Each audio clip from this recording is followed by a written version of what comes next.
Break के बाद स्वागत है आपका मध्य प्रदेश बुलेटिन में। आपके साथ मैं हर्षिता तिवारी। इस बुलेटिन में बात होगी इंदौर की, जहां गणतंत्र दिवस पर इंदौर में भव्य रैली का आयोजन हुआ। युवाओं में दिखा देशभक्ति का उत्साह।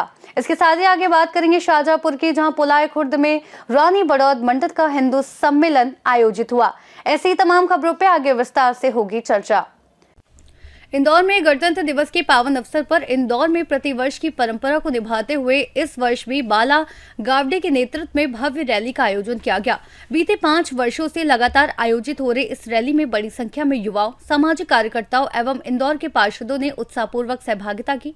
रैली के दौरान जय हिंद और वंदे मातरम के नारों से पूरा वातावरण देशभक्ति से सराबोर हो गया। हाथों में तिरंगे लिए युवाओं ने अनुशासन और एकता का संदेश दिया। इस अवसर पर युवाओं की भागीदारी ने कार्यक्रम को सफल बनाया और गणतंत्र दिवस की गरिमा को और अधिक बढ़ाया। गणतंत्र दिवस के इस अवसर पर मेरे युवा भाइयों द्वारा एक भव्य कार वाहन रैली निकाली जा रही है। मैं मेरे भाइयों को बधाई देता हूं और मैं आज के युवाओं को कहना चाहता हूं कि इनसे सीखना चाहिए कि अपने देश के प्रति प्रेम होना एक दिल में अलग बात है और एक रोड पर दिखाना अलग बात है। तो सभी युवा साथी जोर शोर से ये त्योहार है हमारे लिए, आज का ये दिन हमको बड़े धूमधाम से मनाना चाहिए। बस यही। युवा पीढ़ी आपको बहुत अच्छी तरह से फॉलो करती है और आज की युवा पीढ़ी नशे की तरफ और जा रही है, उसको लेके क्या कहना चाहेंगे? मैं ये कहना चाहूँगा कि जब नशा करो अपने माता पिता की तरफ देखो। तो जिन माता पिताओं ने आपको छोटे से बड़ा किया, पाला पोसा बड़ा किया, पढ़ाई करने की उम्र में आपको नशा होना चाहिए। नशा होना चाहिए आपको कामयाबी का, न कि नशा इंसान को खत्म करता है, उसके परिवार को खत्म करता है। तो मैं आपके मीडिया के माध्यम से कहना चाहता हूँ कि आज के युवाओं को जो तिरंगा यात्रा निकाल रहे हमारे गावड़े जी, हमारा भाई सरदार, और सभी इनके जैसे युवा बनो जो दमदारी से अपने देश प्रेम का नशा होना चाहिए।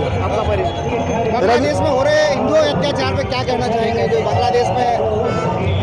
बांग्लादेश में जो अत्याचार हो रहा है, भाषणबाजी बहुत चलती। जिस दिन हम युवा जाग गए तो उनको दौड़ा के मारेंगे हम। आपका परिचय? रवि चौधरी, छात्र शक्ति इंदौर। इंदौर से सीनियर संवाददाता अंकित खैरे की रिपोर्ट।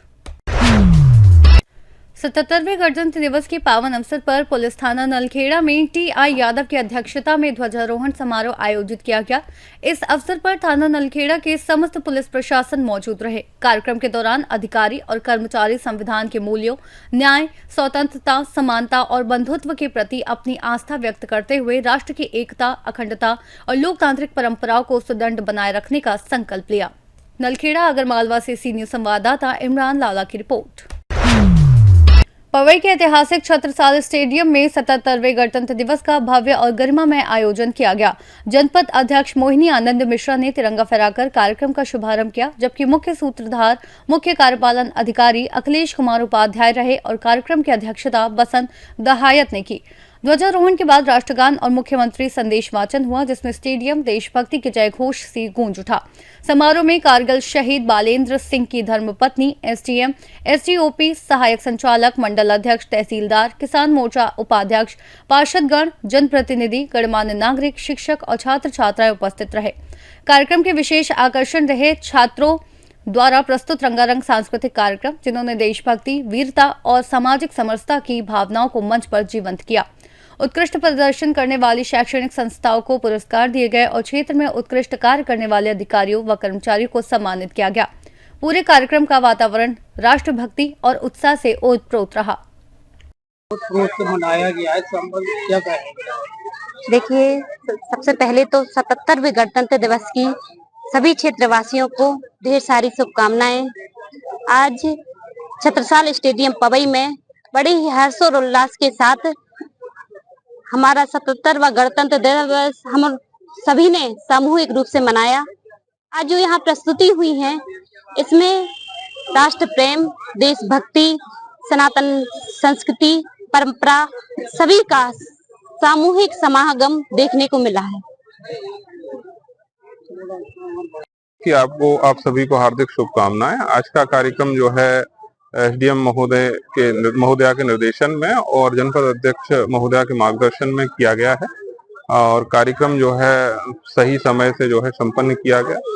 और ये आप लोगों का विषय है कि समीक्षा करना इसकी कि कितना सफल रहा, कितना जो है इसमें आंशिक सफल रहा। ये आपका विषय है, आप इसको जो है मूल्यांकन करिए। हम लोगों ने अपना बेस्ट दे करके इसको संपन्न कराने का प्रयास किया है। Thank you. पवई से सी न्यूज संवाददाता सुरेश कुमार द्विवेदी की रिपोर्ट। पुलाई खुर्द में रानी बड़ौद मंडल के अंतर्गत हिंदू सम्मेलन का भव्य आयोजन हुआ, जिसमें बड़ी संख्या में हिंदू समाज के महिला पुरुष शामिल हुए। कार्यक्रम में साध्वी प्रज्ञा ठाकुर, माखन सिंह चौहान, देवांशी और सुरेंद्र सिंह मुख्य वक्ता रहे, जबकि संचालन ब्रिजेश टेलर ने किया और आभार राय सिंह मेवाड़ा ने व्यक्त किया। साध्वी प्रज्ञा ठाकुर ने अपने जीवन संघर्षों का उल्लेख करते हुए बेटियों के महत्व और हिंदू समाज में अधिक संतानों के पालन पोषण का आह्वान किया। देवांशी ने मंच परिवर्तन पर चर्चा कर सामाजिक, सांस्कृतिक और राष्ट्रीय चेतना के साथ आगे बढ़ने का संदेश दिया। सम्मेलन में हिंदू समाज की एकजुटता, संस्कारों की रक्षा और राष्ट्र निर्माण में समाज की भूमिका पर जोर दिया गया और ये शांतिपूर्ण एवं अनुशासित वातावरण में संपन्न हुआ। राष्ट्रीय स्वयंसेवक संघ का यह वर्ष शताब्दी वर्ष है। उसकी स्थापना को से लेकर उनके कार्यों के 100 वर्ष पूर्ण हुए। तो यह एक ऐसा अवसर है जहां हम समाज के हर घर में, समाज के हर व्यक्ति तक पहुंचे और उनके जागरण का समय है। उनको हम अपने विचारों को दे पाएं, उनके संस्कारों को जीवित रखें, अपने भारत देश के लिए जिएं। भारत देश में जो भी किसी प्रकार से अन्य जो समस्याएं हैं भारत की, वह उनसे वो अवगत हो, यानी हिंदू जागृत हो। और इसलिए हिंदुत्व अपने आप में एक जो सामर्थ्य रखता है भारत के लिए, वह हमारा संविधान कहता है कि हर कोई यहाँ आ सकता है, हर कोई यहाँ अपना जीवन यापन कर सकता है। परंतु हमारे देश में जो संविधान में एक लचीलापन है, कहीं ना कहीं हम उसका सम्मान करते हैं और अपने देशवासियों को ये कहते हैं कि जो बाहर से आते हैं उनका सम्मान करिए, लेकिन जो हमारे देश में संस्कार हैं, संस्कृति है, धर्म है, धर्मशास्त्र है, सनातन धर्म है, हम सब अपने आप में रहें। अगर इस पे कोई कुठाराघात करता है तो वह भी हमें जानकारी होना चाहिए और उसका भी हमें प्रतिकार करना चाहिए, तभी हमारा देश सुरक्षित रहेगा, देश समृद्ध रहेगा। और राष्ट्रीय स्वयंसेवक संघ जिस प्रकार से अपनी सेवा प्रदान करता है अपने लोगों के बीच में पूरे देश में, इस प्रकार सेवा कार्य करता है, विद्यार्थियों को शिक्षा देता है, बच्चों को संस्कार सिखाता है, वृद्धों के लिए सम्मान, अपने जो वस्तुएं हैं, अपने जो धरोहर है देश की, उसका सम्मान करना, यह हम सबको सिखाता है। और इसके 100 वर्ष जो संघ के पूर्ण हुए हैं, उसका यह उत्सव है और हम सबके बीच में हम इकट्ठा होकर के मनाएं और इसके प्रति, अपने राष्ट्र के प्रति जागृत रहें, यह भाव सिखाता है। अभी उज्जैन जिले के तराना में जो घटना हुई है, उसके विषय में आपका क्या कहना है? मैं इन विधर्मियों के लिए हमेशा समाज को जागृत करती हूँ और मैं एक ही बात कहती हूँ कि जिनके यहाँ संस्कार नहीं दिए जाते और जो भारत के नहीं हो सके, जो अपने सनातन धर्म के नहीं हो सके, वह विधर्मी बन गए। ये जो यहाँ जितने भी विधर्मी हैं, मुस्लिम हैं, वो पहले हिंदू थे, लेकिन जो अपने धर्म के नहीं हो पाए, अपने जाति के नहीं हो पाए, अपने विचारों के नहीं हो पाए, अपने देश के नहीं हो पाए, वो आपके नहीं हो सकते। इसलिए जहाँ इनकी थोड़ी सी संख्या बढ़ती है या इस प्रकार की घटनाएं करने लगते हैं, जो तराना में हुआ, उन्होंने हिंदुओं पर तमाम अत्याचार किए, तमाम प्रहार किए। इसके बाद नमाज पढ़ के, उनकी वो नमाजें नहीं होती, वहाँ इकट्ठे होकर यह षड्यंत्र करते हैं और षड्यंत्र करके हमारे हिंदुओं पर आक्रमण करते हैं, हमारे देश पर हमला करते हैं, हमारे धर्म को हटाना चाहते हैं हमें धर्म से। और इसलिए ऐसे लोगों का प्रतिकार हमें करना ही चाहिए। हमारी मध्य प्रदेश सरकार को भी यह सोचना चाहिए। उज्जैन के पास ही तराना है, हमारे उज्जैन के ही मोहन जी यादव हैं, वो मुख्यमंत्री हैं इस समय। तो सिर्फ मैं उज्जैन और तराना की बात नहीं करती हूँ, मैं कहती हूँ ये पूरा मध्य प्रदेश आपके लिए कर्तव्य है और इसको सुरक्षित करना।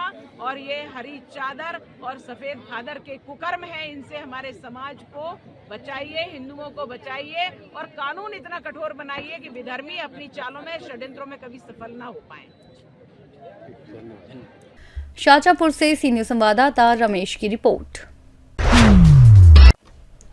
टीकमगढ़ के उत्सव भवन में हिंदू सम्मेलन उत्साहपूर्वक मनाया गया, जिसमें मुख्य अतिथि जितेंद्र वर्मा, विशिष्ट अतिथि प्रीति चतुर्वेदी तथा संत बबलू महाराज, महाराज जी लहरैन धाम और महाराज पारागढ़ उपस्थित रहे। अतिथियों ने सरस्वती माता के चित्र पर माल्यार्पण और दीप प्रज्वलित किया, कन्या पूजन कर उनकी चरण वंदना की और छात्राओं द्वारा सरस्वती वंदना प्रस्तुत की गई।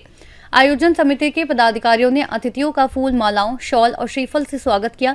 प्रीति चतुर्वेदी ने पंच परिवर्तन, पर्यावरण, कुटुंब प्रबंधन, सामाजिक समरसता, स्वबोध और व्यक्ति निर्माण पर चर्चा की। कार्यक्रम गौ पूजन और भारत माता की आरती के साथ संपन्न हुआ, जिसमें समिति के सभी पदाधिकारी और सैकड़ों हिंदू समाज के लोग उपस्थित थे और अंत में विशाल भंडारे का आयोजन किया गया। ध्यान होगा भैया कि हिंदू थोड़ा खड़ा होगा, मतलब जहां भी खड़ा होगा वही मार खाएगा, क्योंकि वो एक साथ चल नहीं सकता। एक साथ बैठेगा तो चार का बुराई करेगा, चार लोग बैठेंगे तो पूरे आजू बाजू के जो मजबूत परिवार है उसका बुराई करेंगे। कोई बस्ती संगठित होगा तो दूसरे गांव को बुराई करेगा, कोई एक जनपद खड़ा होता है तो दूसरे जनपद का बुराई करेगा। ऐसे भाव को दूर करने के लिए भैया ये हमारा समाज है, अपने में लोग अहम में रहते हैं तो समाज कैसे खड़ा होगा, इनको जरा से लड़ाओ। इन्हीं कमियों को दूर करने के लिए आज से 100 साल पहले 1925 में नागपुर शहर में एक छोटा सा संघ गंगा का उद्भव हुआ। एक छोटा सा बूंद नागपुर से निकला, एक महज 15 वर्ष में राष्ट्रीय स्वयंसेवक संघ का काम पूरे देश भर में फैला, जो आदमी कल्पना नहीं कर सकता कि ऐसे समय में कभी हिंदू समाज को इकट्ठा करना मतलब मेढक को तराजू में तोलने के समान है। एक के नाव तो दूसरा उछल के बाहर चले जाता है। लेकिन अपने पढ़ाई पूरी करने के बाद, क्योंकि उस समय देश में क्रांतिकारी आंदोलन चल रहा था कि ऐसे होनहार नौजवान अपनी पढ़ाई लिखाई पूरी करके देश में स्वतंत्रता आंदोलन में संघ की कोई भूमिका नहीं है, ऐसे बाहर वाले पाते हैं। लेकिन मैं स्वयं डॉक्टर साहब जी उस समय जो चलने वाले क्रांतिकारियों के अभियान में सब शामिल होते हैं, कई बार जेल भी जाते हैं, वहां से बाहर आकर के कांग्रेस नामक उस समय जो पार्टी रहता है उसमें काम भी करते हैं। लेकिन ध्यान आता है कि इतने सबसे हमारा काम नहीं बनने वाला है, तो अलग से हट करके एक देशभक्त नौजवान समाज के बीच में हम खड़ा कर सकते हैं क्या? ऐसे करके संघ शुरू करते हैं और महज 15 साल में संघ का काम खड़ा होता है। ये 15 वर्ष की आयु में संघ जब शुरू होता है तो संघ कुल मिलाकर के ध्यान में आ गया कि सब प्रकार से लोग संघ को पटकना चाहते हैं। तो संघ शुरू में खड़ा हुआ तो विरोधों में खड़ा हुआ। संघ का जब बहुत विरोध हुआ, धीरे धीरे लोगों ने उपहास उड़ाया, धीरे धीरे लोगों ने संघ का उपहास किया, विरोध आया, ऐसे धीरे धीरे संघ बढ़ते गया। और आज जो कार्यक्रम सम्मेलन रखा गया है, ये किस उपलक्ष्य में रखा गया है? सबसे पहले जय श्री राम। मेरा नाम कृष्ण गोपाल बिदुआ है और मैं समाज सेवी हूँ। और आज ये जो कार्यक्रम हुआ, ये हिंदू सम्मेलन का आयोजन किया गया था यहाँ पे। सबसे पहले इसमें सुंदरकांड का हुआ है, सुबह 9 बजे से सुंदरकांड। उसके बाद मुख्य वक्ता आए थे, मुख्य अतिथि और साधु संत भी आए थे। उन लोगों ने अपने विचार रखे और कैसे हिंदू कैसे ये संगठित रहे, एकत्रित रहे और नई दिशा में काम करें, इसके लिए उन्होंने अपनी विचार रखे। ये कार्यक्रम काफ़ी अच्छा रहा। लास्ट में समरसता का भोज भी हुआ है और सभी लोगों ने एक साथ बैठ के भोजन किया, तो ये काफ़ी अच्छा प्रोग्राम रहा। लोगों का क्या रिस्पांस रहा लोगों का इसमें? इसमें लोगों का बहुत अच्छा रिस्पांस रहा और सब लोगों ने सराहा कार्यक्रम को और बैठ के सुना भी और फिर साथ में भोजन भी किए।